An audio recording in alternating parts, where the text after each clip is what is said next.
Money is good energy.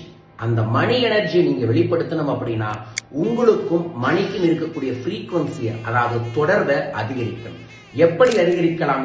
பணம் பற்றிய நல்ல எண்ணங்களை உருவாக்குவது, பணம் நிறைய வேணுங்கிற ஆசையை உருவாக்குவது, பணம் நமக்கு நிறைய வரக்கூடிய வாய்ப்புகளையும் சூழல்களையும் உருவாக்குவது, பணத்தை நோக்கி நம்மளோட உழைப்பை அதிகப்படுத்துவது. இதையெல்லாம் செஞ்சு நீங்க பணம் சார்ந்த விஷயங்களை முயற்சி பண்ணுனீங்கன்னா அது வெற்றி கிடைக்கும். இது போன்ற பல விஷயங்களை எப்படி முயற்சி செய்யணும், பயிற்சி செய்யணும், தொடர்ச்சியா செய்து பணத்துல வெல்லணும் அப்படிங்கிறத நான் உங்களுக்கு பண வளக்கலை அப்படிங்கிற பயிற்சி வகுப்பின் மூலமா சொல்லித்தர இருக்கின்றேன். மே 1ஆம் தேதி கோயம்புத்தூர்ல. இந்த பயிற்சி வகுப்புல நீங்க கலந்து கொள்வதன் மூலமாக பணப்பிரச்சனை தீரும், கடன் பிரச்சனை தீரும், மன நிம்மதியான ஆனந்தமான வாழ்க்கையை நீங்கள் உருவாக்க முடியும். 100% ரிசல்ட் ஓரியன்டான இந்த ஒர்க் ஷாப்ல கலந்து கொள்ள தொடர்பு கொள்ளுங்கள்.